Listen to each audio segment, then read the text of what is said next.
Assalamualaikum warahmatullahi wabarakatuh. Perkenalkan, nama saya Saldini, NPM saya 1963-1210, saya kelas 5M, PCB reguler pagi. Nah, di sini saya akan menjelaskan tentang mengidentifikasi bahasa pemrograman pada analisis leksikal, analisis sintak, dan analisis semantik.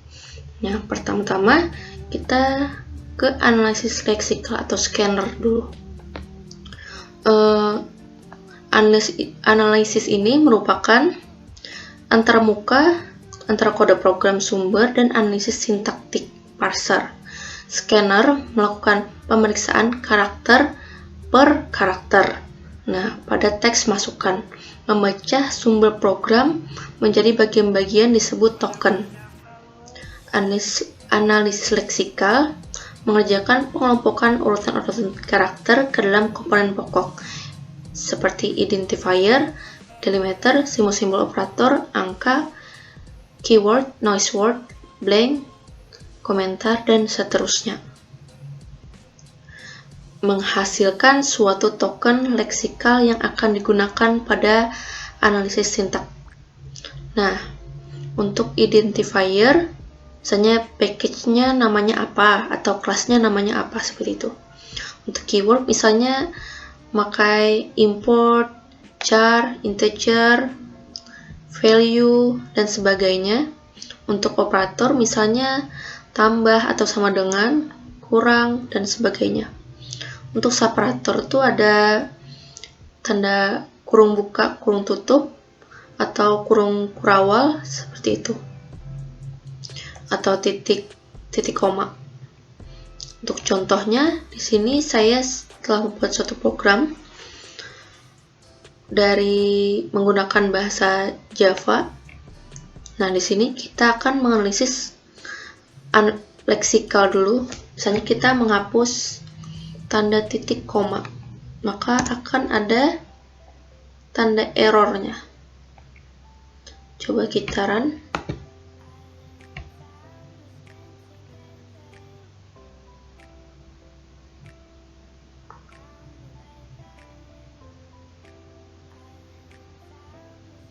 Nah, di sini error ya,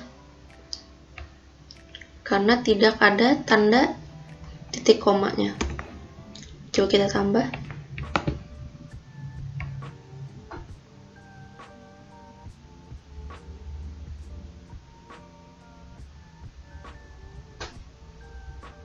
Nah, di sini berjalan. Lalu bagaimana jika tanda kurung buka kita hapus? Apakah bisa berjalan?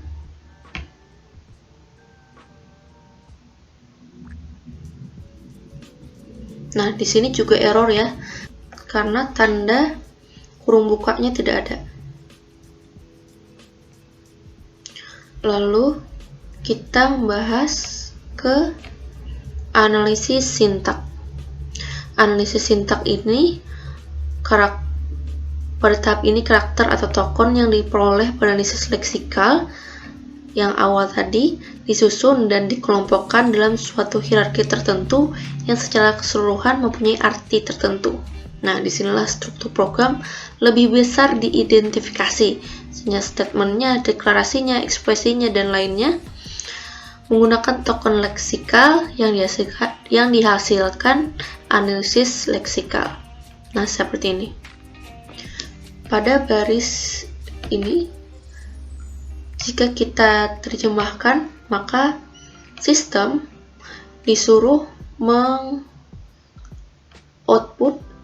mengeluarkan hasil dari A, yaitu 3, X atau sini dibaca dikali B 10, 3 dikali 10 sama dengan A dikali B 30, maka disuruh mengeluarkan hasil dari itu. Namun, jika ada kesalahan, misalnya println, kita hilangkan L-nya, maka programnya tidak akan berjalan. Ini merupakan analisis sintak. Nah, ini terdapat error. Coba kita perbaiki. Kita jalankan lagi. Apakah bisa berjalan? Nah, ada output yang dikeluarkan karena perintah yang ada di program itu telah benar. Seperti itu. Lalu kita ke analisis semantik. Nah, di sini dilakukan pengecekan pada struktur akhir yang telah diperoleh dan diperiksa kesesuaiannya dengan komponen program yang ada. Analisis semantik menghasilkan suatu kode objek yang dapat dieksekusi dalam translasi sederhana. Tetapi biasanya bentuk dari kode objek yang dapat dieksekusi ini merupakan bentuk internal dari final program eksekusi yang kemudian dimanipulasi oleh tahap optimasi dan translator sebelum akhirnya kode eksekusi benar-benar dihasilkan. Nah, contohnya ini pada operator kali. Yang ini operator kali ini akan digunakan atau akan berfungsi jika tipe A dan B ini integer atau real. Nah, contohnya misalnya kita buat B ini bukan integer. Misalnya string.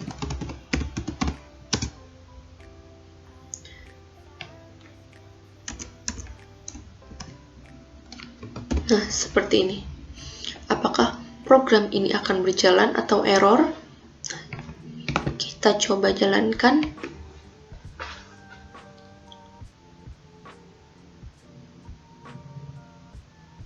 Nah, di sini terdapat error. Kenapa? Karena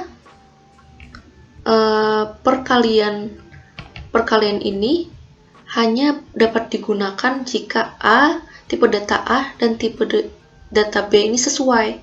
Misalnya integer dengan integer. Tidak bisa integer dengan string, karena string ini untuk kata aja. Tidak bisa untuk bilangan. Seperti itu. Ini adalah analisis semantik. Coba kita jalankan lagi.